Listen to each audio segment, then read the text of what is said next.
Hi, everyone. This is Debbie, and welcome back to the Transition Bridge podcast. This is the podcast where we come together each and every week to discover more about the purpose and the power of life's transitions. And if you find yourself in the middle of a season and you're having trouble navigating that, I'm also a life transition coach. So reach out to me. All of my information is in the show notes. Well, today's episode is sponsored by Amy Throw, leading consultant and image coach with Cabby, a unique women's collection that is effortless, thoughtfully designed, and helps women move confidently through every season of life. And as Amy's works with women to create style that reconnects them to who they are and who they're becoming. I've been a fan for years, and if you've been watching my YouTube channel at Debi Ronca Official, you could see the beauty of the collection. Please connect with Amy and browse the collection with the link found in the show notes. Well, I'm going to start our episode off today with a quote, and here's the quote: "Estate planning is an important and everlasting gift that you can give your family." And I have with me today my very special friend, Stan Miller. And the reason I wanted Stan to come on, because I believe he is the only one I believe who truly embodies the very heartbeat of why estate planning is so important and how to do it with honor and integrity, leaving your family a legacy for the future generations. So let me tell you a little bit about my friend Stan. Stan Miller is the CEO and the principal attorney at Pinnacle Legacy Law. Stan is passionate about the power of estate planning and the positive difference it can make in the lives of our families. Well, his trademark skill first is the ability to listen. He will walk with his clients through the development of a custom solution for your specific estate planning needs. And his next skill is really his ability to explain it to you in simple, understandable terms so that you'll know and understand what your plan can do. Now, Stan is also the author of The American Legacy. And in this book, you're going to discover powerful strategies to leave future generations the knowledge to build successful lives, including family stories, traditions, heirlooms, life lessons, and your own experience. So I highly recommend you get Stan's book. You can find it on Amazon. Well, Stan, it is such an honor and a treat to be with you again, and welcome to the Transition Bridge podcast. Debbie, great to be here. We don't do this often enough. I appreciate that introduction. I'm going to make sure my wife listens to that maybe three times over. Thank you. Oh my gosh. Well, I have another one for you. I think you're going to like this one too. I was reading this morning and there was a proverb that I read, and this reminded me of you. As water reflects the face, so one's life reflects the heart. And that's how I see you, Stan. Everything that you do in your life, how you serve others, you live in integrity and with purpose. You are so generous and with such a passion that your life truly reflects your heart. So I just wanted to start off and honor you with that. Well, I hope that's true at least some of the time. I'm sure it's not true all the time, but that is the aspiration for sure. Yes, well, that's what I've personally experienced, and I've seen others as well have been the beneficiaries of your amazing heart. And so I just love when we met years ago and when you were sharing with me what you do with estate planning. And for you, it's not a relation, it's all about relationship and not transaction. And you build long-term relationships with your clients. But you have this unique way of making the estate planning more about the legacy that you're leaving, not just the finances. So, do you want to share what you do? Sure. And by the way, it is partly about finances. At the core, people are motivated, I think, to seek out an estate planning professional because they know they need to do something. There's a sense of anxiety they have that they know their house is not in order. They need to do something. They're not sure what it is. And it is true, I think, that our profession still mostly is embedded in the idea that estate planning is about creating legal documents that answer the question, who gets my property when I die? I know there are other questions and answers as well, but the core, the fundamental core is this idea of I'm mortal, I'm not going to be here forever. And when I die, I have property I've got to leave to somebody who's going to get that. That's Mm. what initiates the conversation. I think that most of the interactions people have stop there. I think that's where a lot of estate planning professionals stop the conversation. Certainly, if you go to any of the online platforms to do planning, those are the questions that you are asked and that you answer. But for me, that has never been very satisfying. It's also not very exciting as well. True. I mean, people do it because just like you have to eat your spinach and clean your plate. I guess you have to go to the doctor once a year for the checkup. It's like a thing you've got to do. But what I found is that when we open the aperture of the conversation, so that we begin to ask questions about your story, your family history, your own life experience, the values that matter to you, the mistakes you've made, the learning that you've derived from those mistakes, and your desire to share wisdom and insight with younger generation family members so that they can benefit from that, benefit from your success as well as your mistakes. It Hmm. turns out that that's actually pretty exciting stuff. People actually want to do that. This isn't just obligatory, it's something that people get excited about doing. And it's just that not many people are talking about it because the tools for how to do it have never been organized in an accessible way that made it possible for that to be incorporated into a planning process, like the legal documents are. If you go to get a will or trust, I mean, any estate planning lawyer, most any lawyer actually, can crank that out, hit the print button, and have you sign it. But the legacy conversation is really, I would say, new territory, Hmm. and so there really has not been a model for how to do it in a way that made accessing all of that available and implement and the solutions implementable. And that's where we've spent a lot of our time the last years is trying to figure out how do we not only have the conversation, but how do we take the conversation and put legs on it so that after the conversation, a client can then actually do things that really do have an impact over time. Have you found that when you start that process, with someone who's creating their estate plan, that at first maybe they think, well, I don't have many stories, or they just forget about how they've lived their life? And are they surprised when you were able to help them bring up some of these great memories? They are, they lived it. So it wasn't that big a deal in the moment, right? But reflecting back on it, it turns out many of these stories had major impact. It resulted in life transitions, wisdom and insight they would never have had if they had not had those experiences. And sometimes it's their own experience, and sometimes it's the experience of parents or other older family members that they observe. Sometimes it's really bad experiences.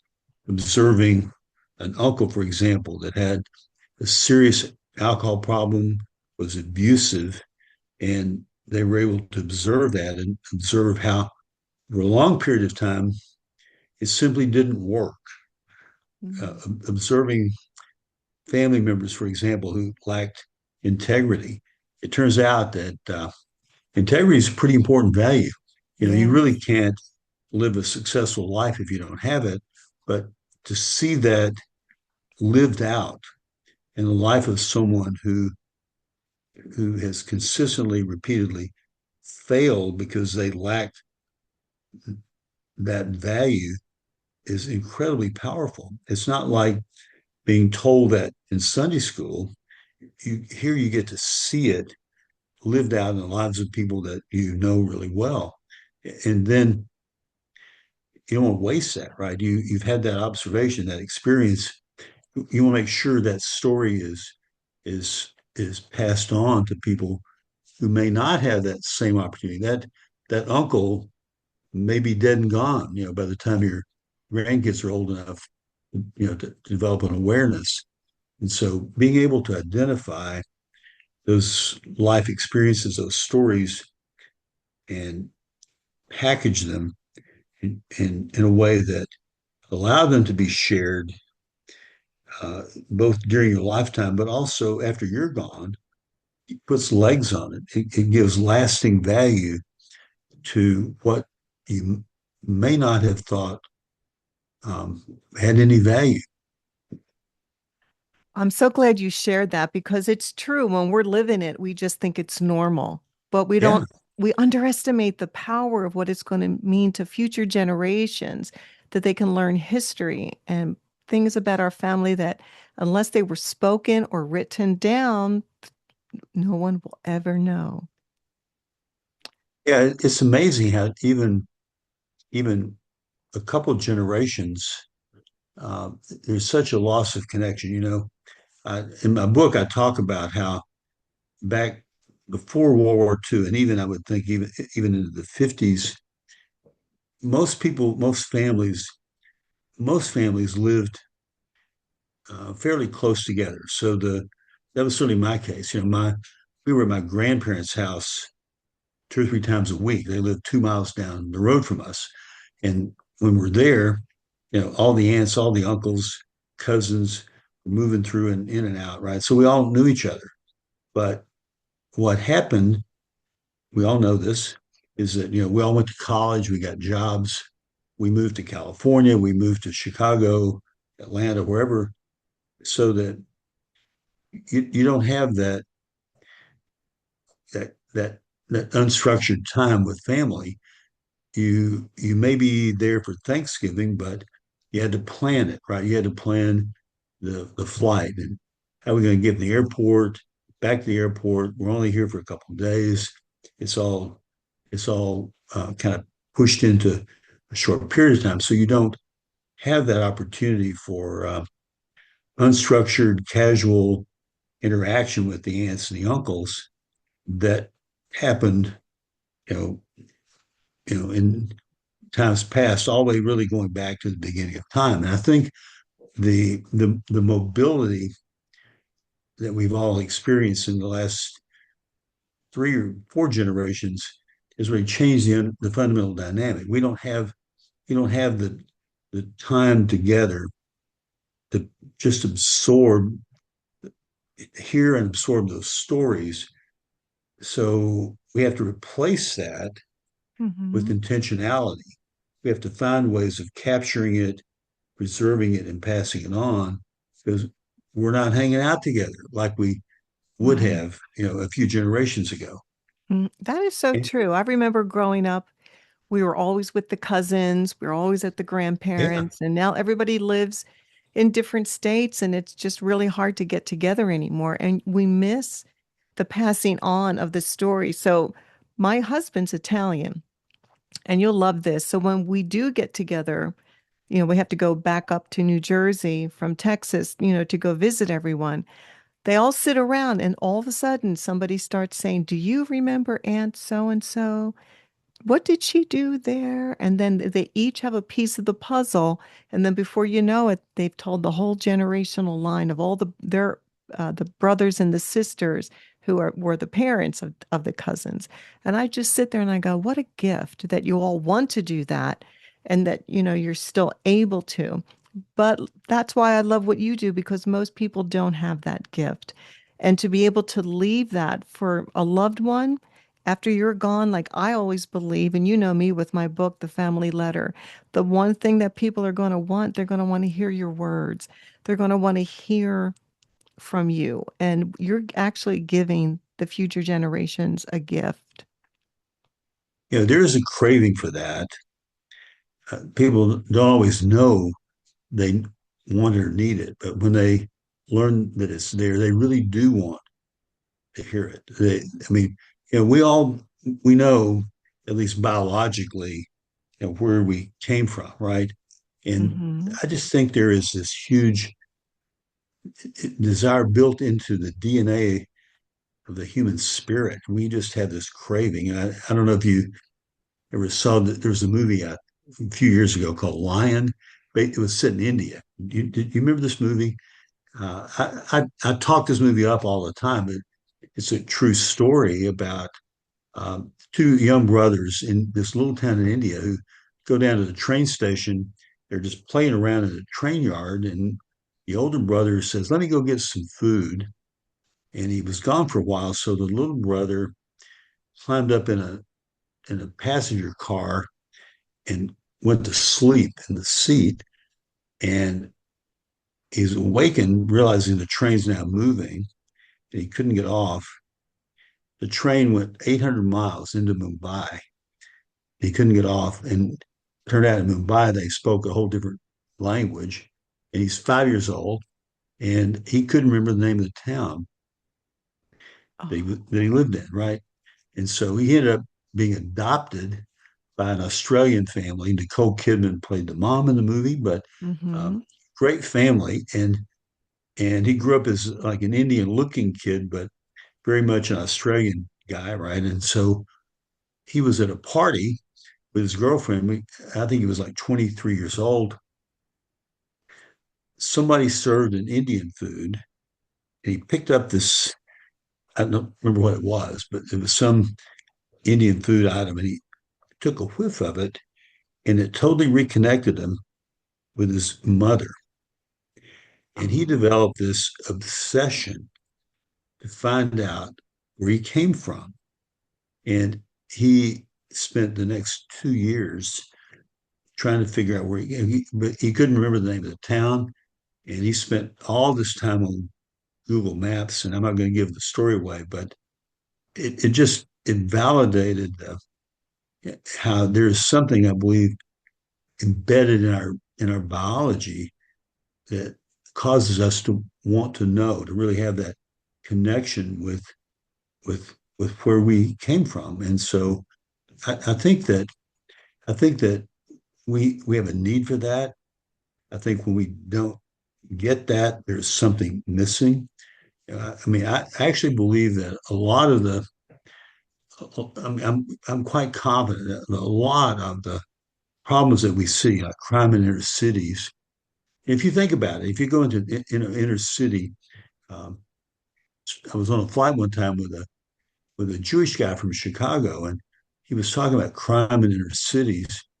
And I said, "Well, now I'm guessing that you take your Judaism seriously, right?" And he said, "Yeah, and we do Shabbat on Friday nights." And I said, "Your family come?" "Oh, yes, my daughter comes to that. We do that every Friday night." And I said, "You live in Chicago, but I don't think your daughter's out on the weekends committing crimes in Chicago." And well, she's not actually. He said, and I said, "Well, the thing about it is when you think about those kids in inner cities, this would be true in any city, including the one I live in, the one you live in. Mm-hmm. These kids don't know where they came from. They don't have a connection with with their source, where they came from. They don't know the Mm-hmm. stories. They don't have connection to the people, and there's no respect for that.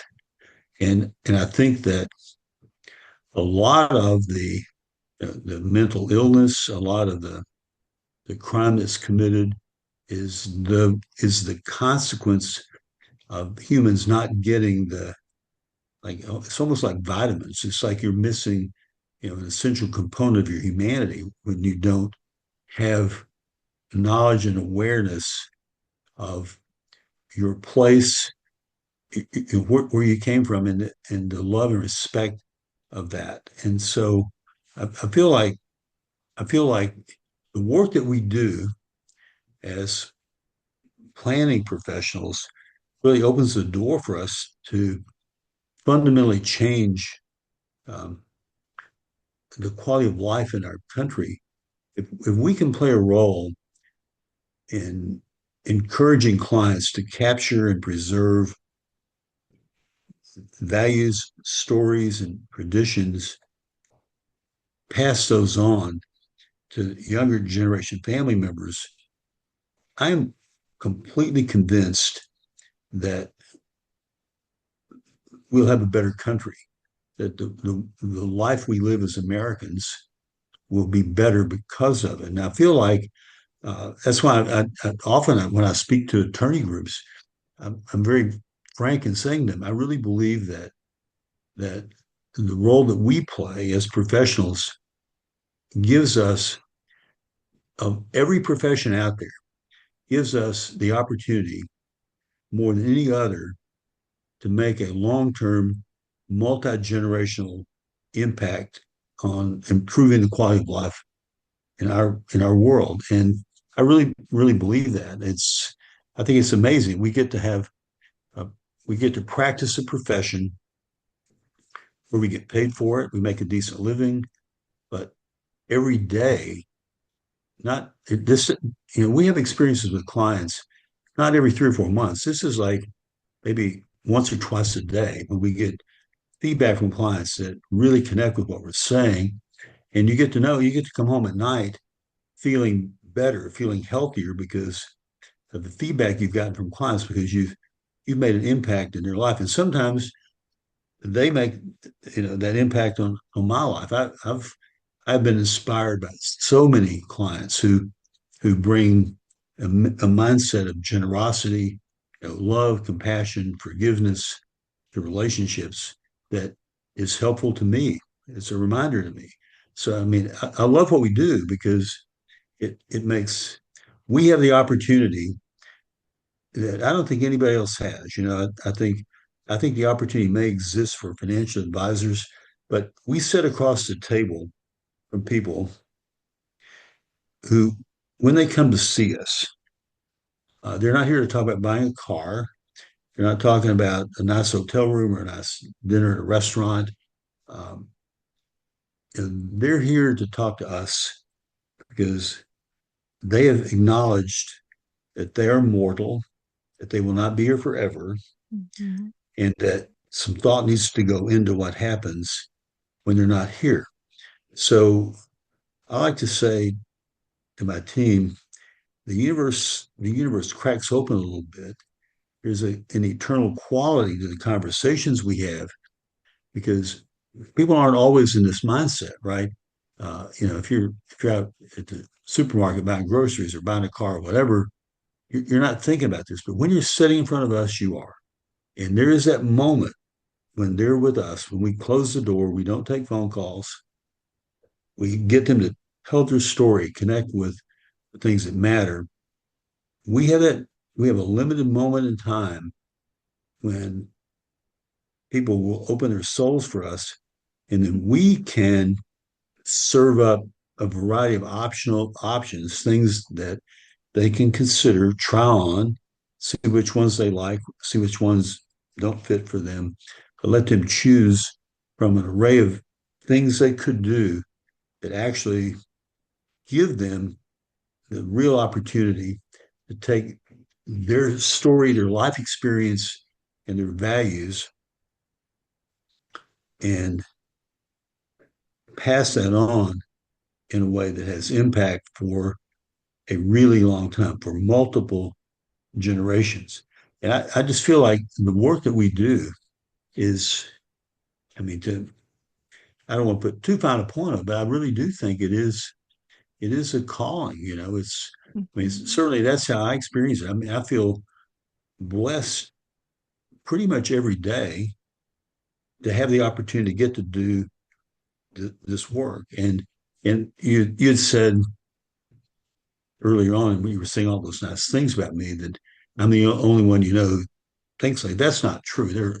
I promise you, there are a lot of professionals in this space who really see their work this way. And that's one of the big attractions having people come into this profession is they they want to have the work they do have meaning, have significance that lasts beyond them. I've said uh, to my team a few times, I'm probably never going to be a billionaire. Pretty good chance I won't be. But one day I did sit down and add up the net worth of all the clients I had done work for over the years. And guess what? It was several billion dollars. And it wasn't my money, but I will tell you that in the interactions I had with these clients, I was able to offer up ideas, strategies, recommendations, things they could try on, some of which they would adopt. So I feel like I've played a significant role in shaping the impact that many billions of dollars of wealth has had and will have over a long period of time. Uh, you know, I feel in some respects like maybe Bill Gates has done some pretty powerful things. For example, Warren Buffett has.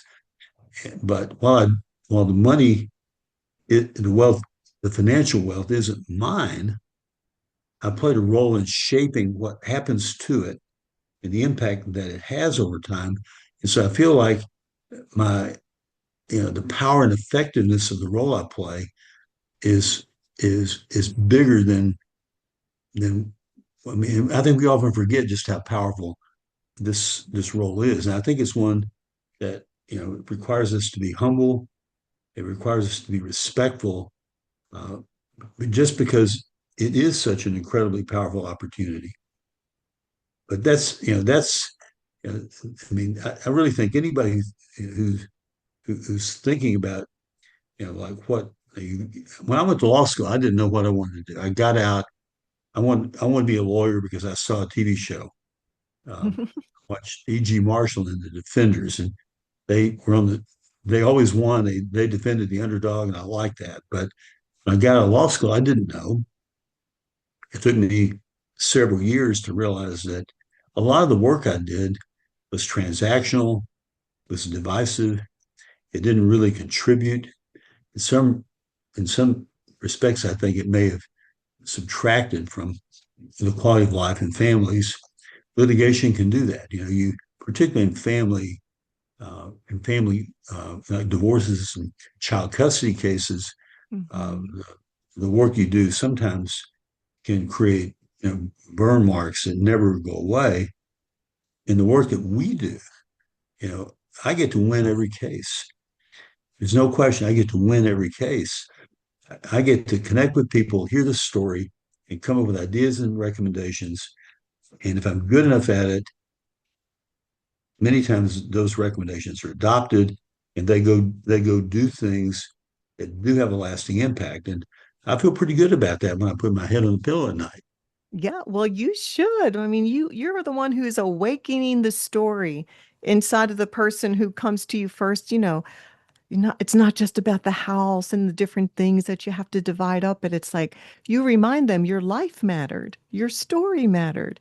There's still things inside of you that maybe your children don't know and your grandchildren need to know. And so you're awakening up the legacy, the generational stories, and you are literally bringing that to life and passing it on. And you can't put a price on that because you never know the future generation that will read those documents or listen to those stories that Yeah.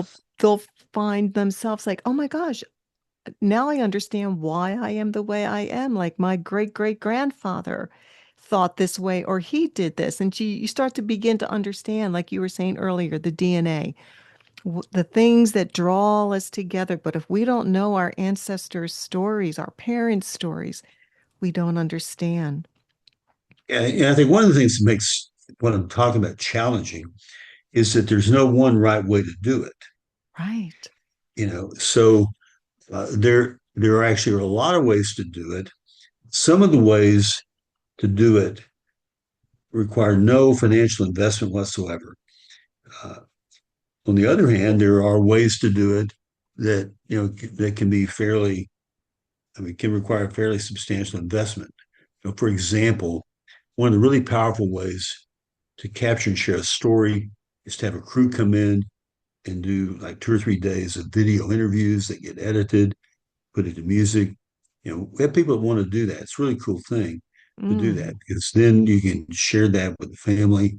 But that requires spending some money, right? Another way to do it is to write a book. And the thought of writing a book for most people, you and I have written books, Yes. and I'm working on my second edition. I haven't finished it. You're working on another book, and you haven't finished it, although I think we're close, right? Yes, we're Um, close. so most people are pretty intimidated by the idea of writing a book, but there are people out there. I have a colleague, friend in Boston, who his whole business is writing your book. So it's a cool thing he does. When you're ready to do it, he hops on a plane, flies to see you, spends 4 or 5 days. He takes his, I think he does it with his phone. He just lays the recorder out. He actually tries to make it unobtrusive so you kind of forget you're being recorded. And he interviews you for 4 or 5 days and he gets you to tell all your stories. Oh, wow. And he has you go back and gather up all the old photos, and he goes back to Boston, and then in a couple months, he's got a book. He said, "Here's your book." He's I organized love all that. of this in like a coherent thing, right? So now you have a book, and you can make many copies of that, and that becomes a family heirloom item that's shared. That will continue to be shared for many generations to come. But you know, he charges money for that. There's Hmm. some investment required to that. On the Sure. other hand, we one of the things that we do with our clients is we'll do a video interview. We don't charge our clients for that. We'll do a video interview, record that like on Zoom, and preserve that so that it can be shared with family members. We show people how to write letters. Now we give them your book sometimes because your book is really terrific. I mean, what I love about your book, by the way, and you didn't ask me to say nice things about your book, but I want to say one of the things I love about your book is that it is so accessible. This is not hard work. Uh, your book is designed so that you can kind of flip through there and find the occasion that fits you, and you've got an example to go by. That is, having examples to go by are so incredibly valuable. Most people, if confronted with a blank piece of paper or a blank computer screen, just freeze up. Hmm. But if you give them an example about three other people did something similar, you can read that and you can say, well, let me take that and adapt that to create my own personal version of it. And so providing that as a resource so that people can go home and develop a letter that they write, or a letter they write to their trustee. There are different, I mean, all kinds of varieties, as you know. Sure. But I'm just Sure. saying that, there are so many things that people can do. Our job is as the coach is really to uh, just lay out different options. I tell people this is like buying a sweater at a department store, right? You try on 10 of them and look in the mirror and see how does it look, how does it feel, and decide, do I want this one or not? And you may try on 10 and send them all back or pick the one that you like. So our Hmm. job is to just lay out a range of options so that people can kind of find the tool that they connect with. For some people, I have a really good friend who who used this process to develop a family design. He took their whole family's story, dating back to their ancestry in Lebanon and how they got to the Western Hemisphere, and they sketched out a design that incorporated all that. And it turns out there are companies out there that, for a very surprisingly small amount of money, will take Hmm. your sketches and turn it into a professional piece that you could use and be proud of. And he did that. And he built lapel pins, and he also put it on a flag. He flies the flag in his backyard that has, the family flag, the family design on it.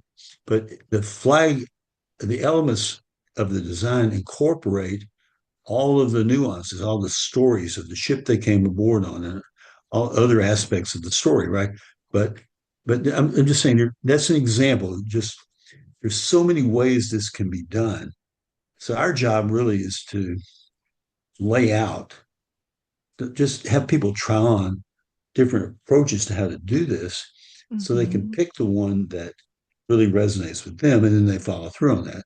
That's the idea. I mean, it's a little harder. Like if you go see the attorney just to get a will made or a trust made, they have a process for that, and it's not complicated. But here, you have to take some time to explore the different options and let people figure out you know, which one of the options really connects with them. Sure, where they're comfortable, where they'll open up. So what kind of questions do you ask, when you're starting the video and you're trying to get them to open up? What are some of the questions that you ask to help them start telling their story? Well, we developed a conversation guide to help us with that. Oh, great. And so we have all the different categories of questions.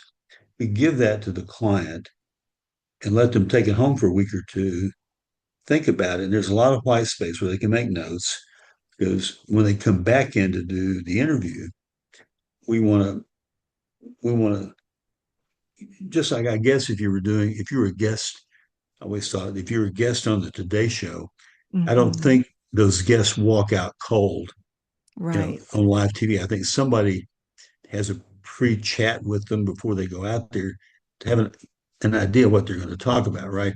And so what we do is we have that chat to talk through the different things we hear, that stories really matter. So we know what they really want to talk about.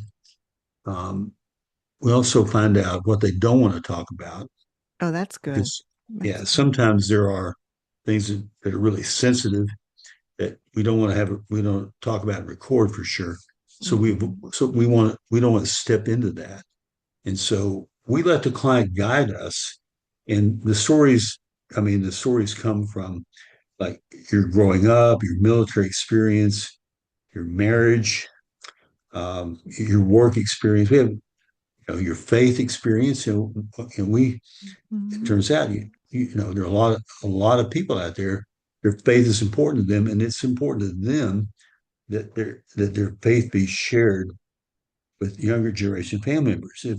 Especially if these are people that live 2,000 miles away and they don't really have the opportunity to make that witness for them. And so these recordings create a way for them to share that in a way that can be communicated, even if you're not here, right? That may be dead and gone.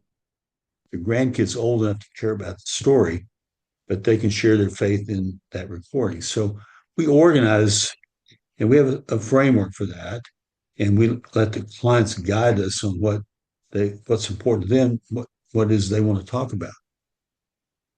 So I'm wondering, I love this whole process because then you feel like you've really primed the pump. They're come in for that session. They're really ready to share the deep stories or the funny stories.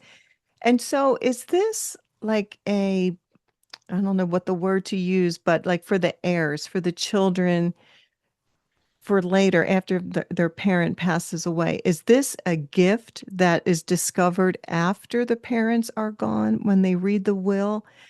Or do they let their children know that this is coming? Oh yeah, we make it possible for them to share the link to it now.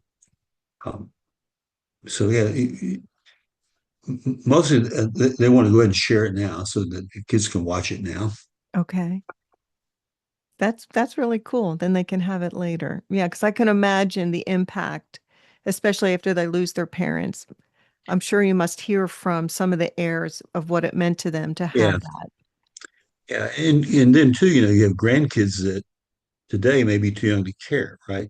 But Right, right. but when they but when they're getting married, different story. Or when they have their first child, different story. So you want to have it preserved so that it's accessible at the time that person needs it. I love it. And I'm looking at, what your book, The American Legacy, also covers. So do you do things with heirlooms, like physical items that people have? Do you have them tell story around that as well? Oh yeah, heirlooms are really important. Tangible heirloom property is far and away the biggest source of family conflict when somebody dies, True, true. even if the heirloom has no value Oh, economically. that's true. So it's not that it's some valuable asset. Um, heirlooms heirlooms create massive conflict. I had to mediate for a client pass, and my client had five adult children ranging from like late 40s to early 60s. I had to go mediate the division, five children, right? I had to go mediate the division of the heirloom property that included 28 handmade quilts. 28. Oh Yeah, my but you can't gosh. divide that by five. Yeah, you can't. Right, right.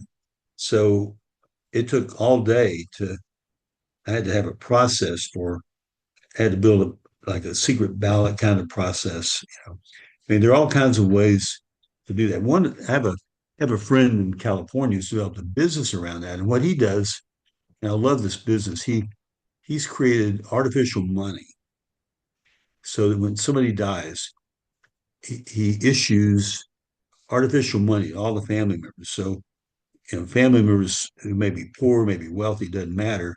You can't use real money to buy things. You can only use this artificial money. And so he issues artificial money to everybody, and then he lays out what the artifacts are, and then you can buy them with your artificial money. So there may be an item you really want, and you can use all of your artificial money to buy that and not get anything else, but you're on an equal footing with the wealthier brother, whatever, right? And so there are all kinds of strategies. I like that. Um, I like that strategy. But what I like best is to have clients, well, in their estate plan, we always give them the ability to do a handwritten memo that designates who gets certain items. That's part of every estate plan we do. And it's Hmm. easy. You just have to we put it in their binder and they just have to take it home and get the ink pen out and make a list of who gets what. But what I really encourage clients to do is to go beyond that and actually select certain items and write a letter to go with that item so that the letter is addressed to this child or this grandchild. It says, I chose this item for you, and let me tell you why. Tell a story about Mm. the grandchild, for example, what character traits, personality traits it caused me to choose you as the recipient of this thing. And I think that carries a lot more impact. I tell the story in my book. One of the most powerful strategies I've heard is I, I do a chapter on this, and this is a story that I didn't give him credit for. I should have called him and asked permission because I thought this is really genius. He's an estate planning attorney in California. He came from Oklahoma way back in the Dust Bowl days, and his father had passed. His oldest daughter was 16. He decided to take her back to Oklahoma to celebrate her birthday. And when he did, and his oldest daughter was the oldest granddaughter in the family of all the grandkids. She was the oldest granddaughter. So the grandmother takes the granddaughter back to the bedroom, closes the door, and tells her the long version of the story about how she met the grandfather back in, I think, 1929, and how times are really hard. He had this beat up old Wow. Ford Model T. And whenever he proposed marriage, he presented her with an engagement ring. And the diamond was so tiny that you had to get a magnifying glass to see it. But she told the story about how they met and married and how they had these kids and how they started this family business, which I think had become, they weren't rich, but I mean, it was a successful business. They had a successful family. They were well respected people in the community. And she gets to the end of the story and she's holding this engagement ring. And she says, everything that our life became, our business, my marriage, my family, you, my daughter, my granddaughter, everything really came from this ring. It started right here with this ring. And so today, on the occasion of your 16th birthday, I'm giving this ring to you, Oh. but not forever. Because when the next granddaughter has her 16th birthday, it's going to be your job to tell her the story and pass the ring on to her.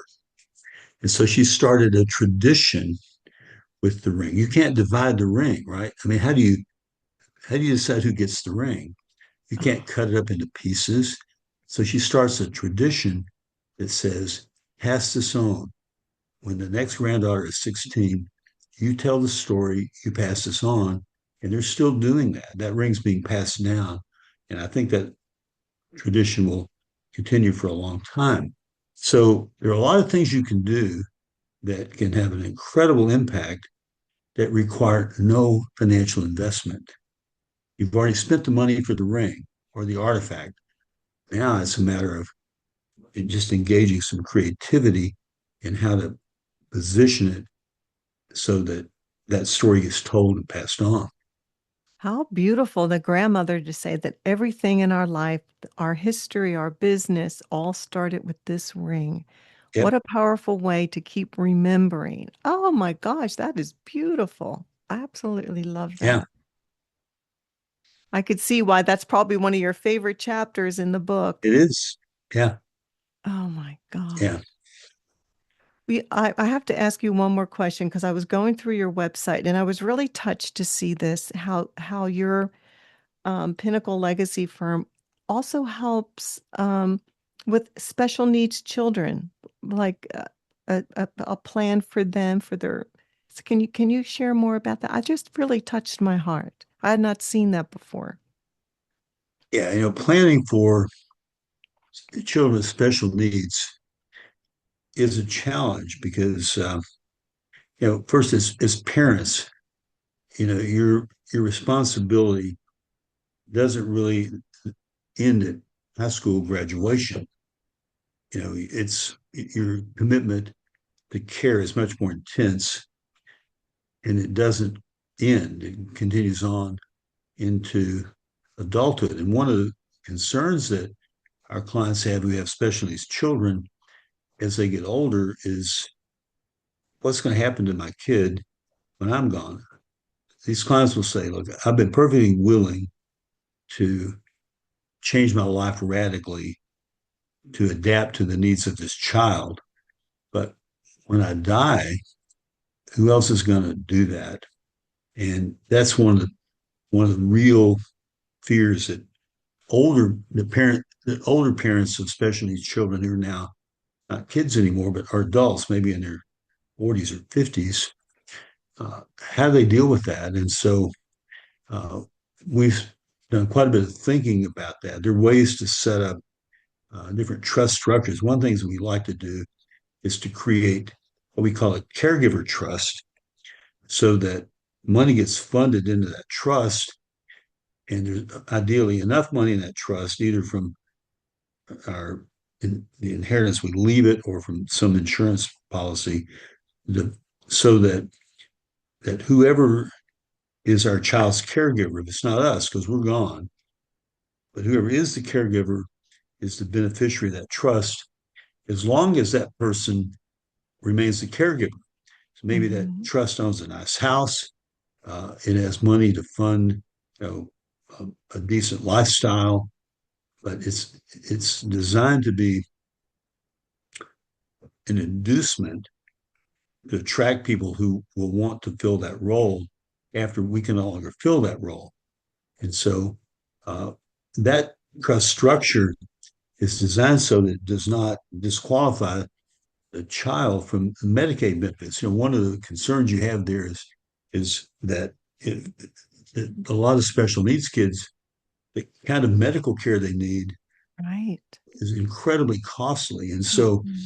if you leave assets to that child, even in a trust that allows for the payment of those kind of medical expenses, uh,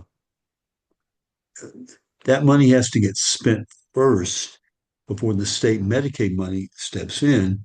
And then what happens if it all gets spent, you know? So now there's nothing to, I mean, you can build a trust that can provide for things like vacations, movie tickets, Mhm. aftershave lotion, you know, things that aren't essential. It cannot provide for healthcare, education, or housing. So you design what's called a special needs trust that gives that child the benefit of these peripheral things, the things that make life better but are not essential. And then you structure the plan so that they continue to qualify for the state Medicaid program benefits. But then you have this caregiver trust that allows for the person who is the caregiver to benefit from it. So your child's not the beneficiary of the caregiver trust, the caregiver is. So you have to set up an arrangement so that some independent person or committee decides who the caregiver is. And if they aren't doing a good job or if they die or whatever, they're no longer the caregiver, then they have to go find somebody else. And that person steps in and is the beneficiary of the caregiver trust. So planning for special needs kids over the trajectory of their lifetime is a bit of a challenge. We want to make sure that we don't lose the opportunity to get the state healthcare benefit, which is enormous in many cases. So we don't wipe out all the assets because of that. We want to preserve a bundle of assets to make sure we can take the kid, to Disney from time to time, uh, and then have a place for the caregiver to live. So you can not it is possible to set up a structure that really makes sure that that child is well taken care of by the right person uh, long after you're gone. But it does require some thought and effort.